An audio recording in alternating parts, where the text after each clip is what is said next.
capítulo, agora esse episódio com a Lívia. A Lívia já está por perto há alguns anos, tem feito um trabalho muito especial no Espaço Cuidar, recebendo famílias através das crianças, dos adolescentes e adultos também, né, Lívia? Sim. Colaborando aí, preenchendo o que a gente tem de bom lá dentro.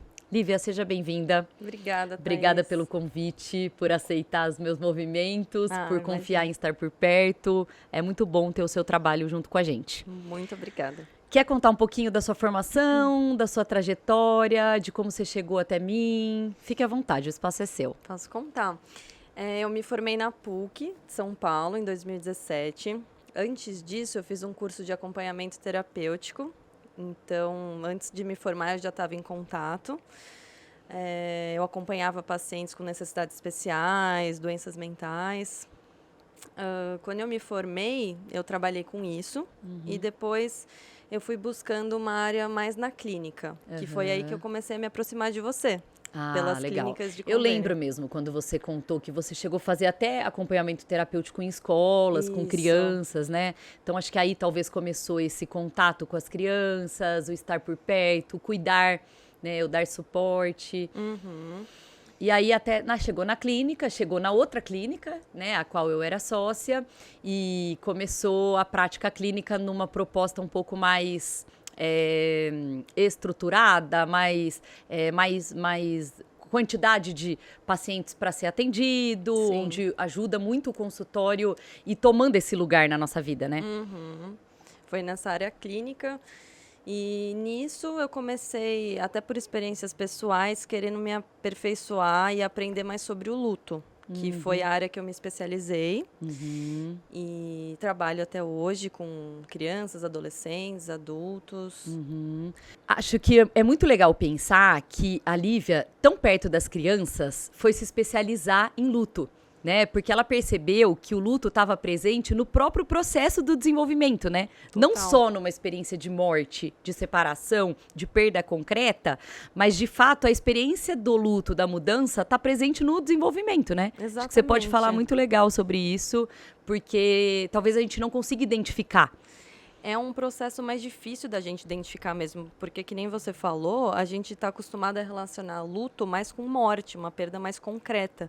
Mas o luto em si, ele está relacionado com perdas. E se a gente for parar para pensar, a gente perde a nossa vida inteira. A gente perde quando a gente cresce, a gente perde quando a gente tem filho. A gente vê nossos filhos crescendo, a gente vai, né, acompanhando essa mudança deles, o que necessariamente é uma coisa legal ver crescendo, mas é uma mudança que você vai perdendo o bebê, a criança, depois. Acho que a gente perde na nossa própria história, e a maternidade, pelo que você está trazendo, é uma fase onde tem muita perda. Sim. Aliás, o tempo todo tem Exato, perda. porque são constantes mudanças, né? E às vezes a gente não tem um espaço para reconhecer isso, né? E às vezes a gente vai projetando os nossos sentimentos de frustração. Às vezes os nossos filhos não são como a gente esperava. Isso por si só, essa quebra de expectativa, ela gera um luto. O luto de quem você achava que você teria criado, o luto de que tipo de mãe você achava que você ia ser, de situação que você se encontraria. Você fala muito da perda, do luto, nas expectativas, né? Isso. Parece que tem toda uma fantasia que a gente cria sobre o sujeito que a gente imagina, né? Então, é o meu bebê, que também já é um processo de reconhecimento e identificação daquilo que eu imaginava e esperava para aquilo que de fato está apresentando. A mãe que eu imaginei, que de alguma forma eu ia me apresentar, que também é uma mãe que se constrói e nasce na própria experiência, né? Para a criança. E aí, o que você repara nesse sentido? A dificuldade das pessoas e das famílias? Sim, porque que nem eu sempre falo no consultório, a expectativa, ela é uma furada, né? E é uma coisa que a gente inerentemente acaba fazendo, sem querer. Quando a gente vê, a gente já está com várias expectativas, e essas expectativas, elas são constantemente quebradas. E reconhecer isso como um luto é importante para a gente dar um acolhimento nessas questões, né? Porque em qualquer situação a gente tem expectativas, e elas causam frustração, e às vezes quando a gente não consegue transformar essas expectativas e em ver a realidade, que é o que a gente tem que trabalhar sobre isso, a gente fica preso numa ideia de o que a gente gostaria que fosse. E eu vejo muito isso no consultório, quando eu trabalho com pais, né? Esse trabalho que a gente faz de acompanhar e acolher esses pais, para que eles consigam entender que os filhos deles não são necessariamente quem eles esperavam. Primeiro de reconhecer essa expectativa e depois cuidar dessa expectativa. Que apesar de ter sido mudada, né, o filho, a situação tem muito potencial, tem muita coisa boa para se transformar. Você trouxe um dado que eu acho bem importante no nosso bate-papo, que é a ideia de identificar que eu posso estar num processo de luto, né? Identificando aí alguns sentimentos que parecem meio estranhos, esquisitos, novos, e que talvez eu nem acho que eu tô. Exato. Né? E acho que é legal pensar um pouquinho nisso. A gente tem dificuldade, né? Por exemplo, quando uma coisa que eu vi recentemente é que vai ser instaurada uma lei para que possa ter um dia de licença quando você perde um pet, né? O que é uma coisa super relevante, porque é uma coisa que você está vivenciando uma perda importante, né? E voltando um pouco para o que a gente estava falando das crianças, quando a gente lida com pais, a gente está trabalhando com uma criança na terapia, a gente está acolhendo esses pais, a gente também está trabalhando com a família, né? Não é só com a criança.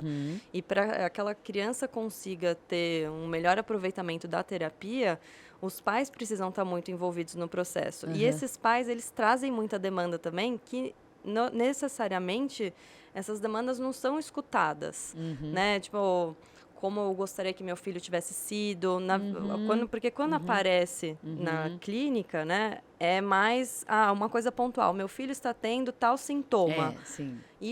E aí é importante aprofundar. Será que esses pais estão sendo cuidados? Será que eles estão tendo um espaço para falar como isso afeta com eles? essas expectativas também, que de alguma forma precisam ser revisadas, né? Exato. Acho que é muito legal você trazer sobre isso, porque o Espaço Cuidar hoje, aqui no bairro, da forma como tem acontecido, é um espaço que recebe as famílias, né?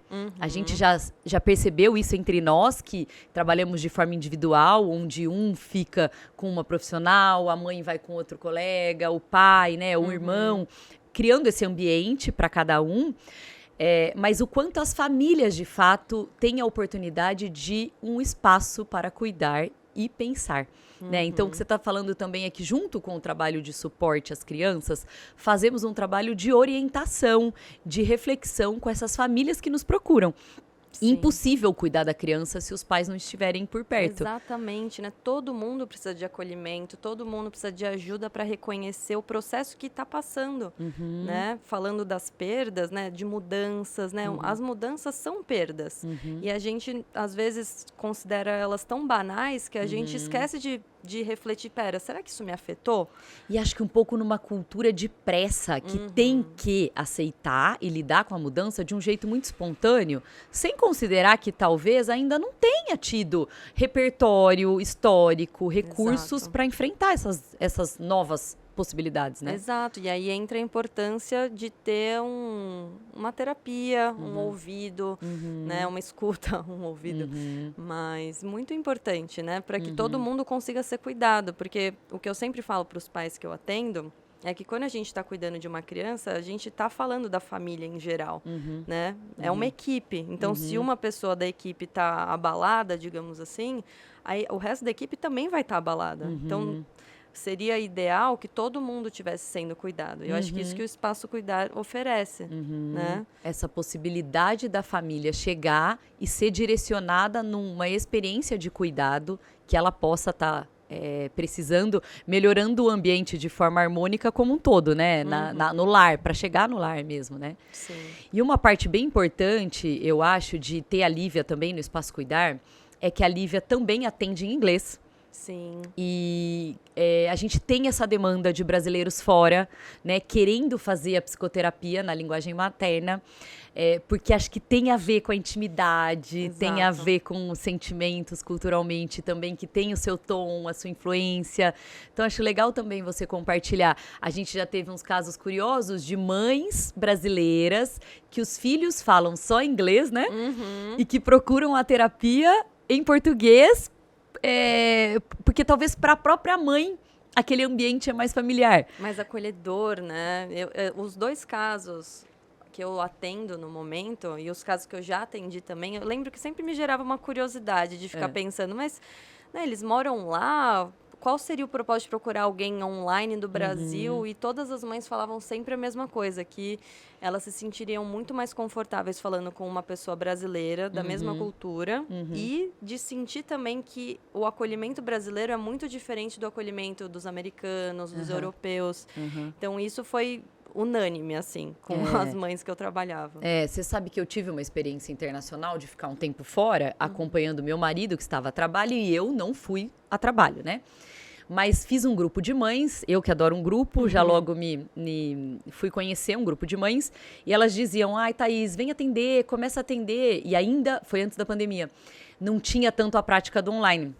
Uma, porque eu não quero fazer online com a psicóloga, porque naquele momento ainda tinha um distanciamento dessa prática, e outra porque eu queria uma brasileira mesmo para fazer essa troca, uma brasileira mãe, né? Porque também tinha a ver com esse formato brasileiro de cuidar, com esse jeito, com a ideia do acolhimento, com o suporte da forma como a gente acaba vivendo, né? Então, acho que é legal você compartilhar essa sua possibilidade, porque hoje sim a gente, ainda mais através do online, chegou em muitas casas fora daqui e que também tem sido um trabalho muito, muito importante para quem quer esse tipo de estreitar essa possibilidade de cuidado, né? Sim, com certeza, acho importante, né? Uma porta a mais aberta de possibilidade. Muito bom. Acho que a Lívia tem um conteúdo genial para compartilhar, que provavelmente você que fuça na internet já leu, que são as fases do luto. Quero que ela conte um pouquinho sobre as fases do luto que ela ouviu e escutou na especialização dela.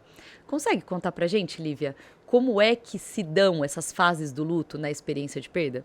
Então, eu gosto, quando eu recebo um paciente de luto, eu gosto de trabalhar o luto como uma coisa que não tem um processo linear. Então, quando a gente fala de fases, né, tem alguns autores que falam sobre algumas fases específicas, mas eu, pela minha experiência, eu vejo o luto como um processo muito único, né? Então, eu sempre falo, porque muita gente chega para mim, nossa, mas quando que vai acabar, né? Quando que eu vou chegar naquele outro lugar?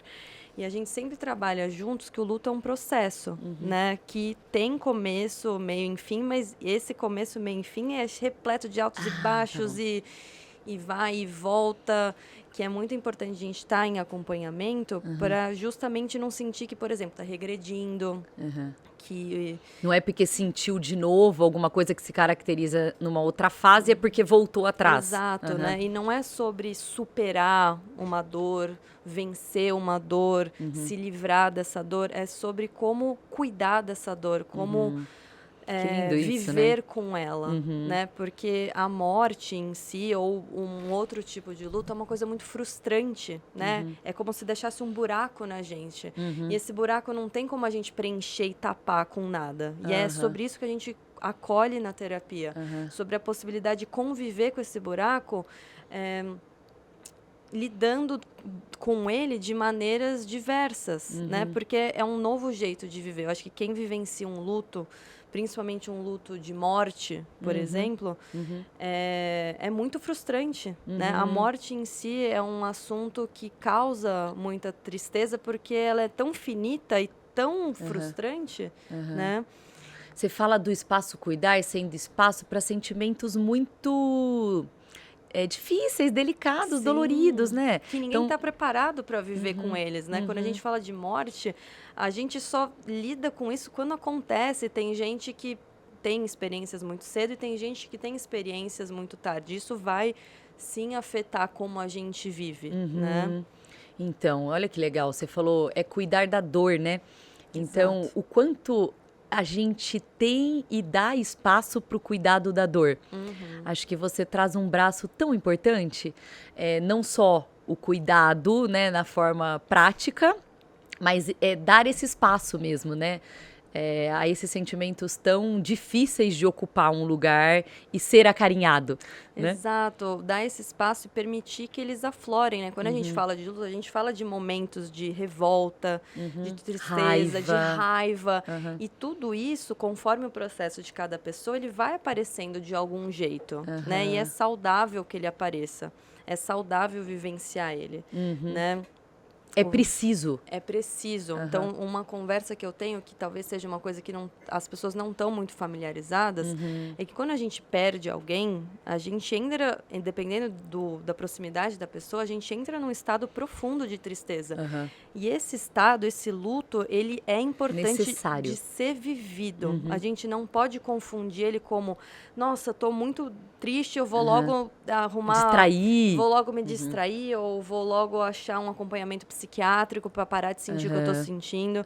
Eu sempre falo que, claro, né, a gente tem que ser responsável. Das devidas proporções. Exato, e depende de cada pessoa. E tem casos que acho que precisa da indicação de uma medicação, levando para o psiquiatra, Tem casos que precisa, mas tem casos que é sobre acolher a dor e permitir que ela venha, que ela faça o trabalho dela e que a gente se acostume a viver com ela, para que ela ela consiga um dia seguir em frente. Isso seria o elaborar o luto. Né? Freud falava disso, que quando a gente não dá esse espaço para elaborar o nosso luto, a gente transforma esse luto, que é uma coisa natural de ficar deprimido, mal, numa melancolia, que aí já é uma questão, uma doença, né? Que seria a depressão. É esperado, né? Sentir esperado isso. Estranho seria não senti-lo, não dar espaço para isso. E é importante a gente saber disso, porque muita gente, eu recebo pessoas que estão cuidando de luto e falam, eu tô deprimida, que eu vou num psiquiatra. E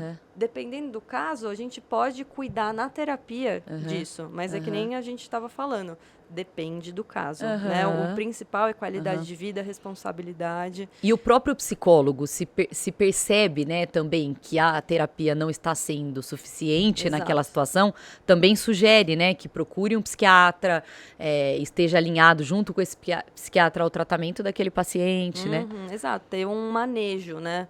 Mas é por isso que eu acho que a especialidade do luto e a experiência, nem precisa da especialidade, mas a experiência de lidar com isso para dar esse aporte, né? Para a gente ter noção de que algumas coisas são esperadas e por mais difíceis de digerir elas sejam, elas fazem parte do processo, né? Identificar, reconhecer, criar ambiente, dar espaço, ter suporte, né? Numa fase tão delicada, acho que é um privilégio, é uma boa possibilidade para aquele que consegue ter esse acesso, né? E essa oportunidade. Exato, muito importante. Eu acho que, né, a terapia já é uma coisa tão boa para tantas coisas, né? Principalmente nos momentos difíceis. Pode ser para elaborar qualquer questão, né? É isso. Muito obrigada por ter vindo, compartilhado, dividido. Tamo junto.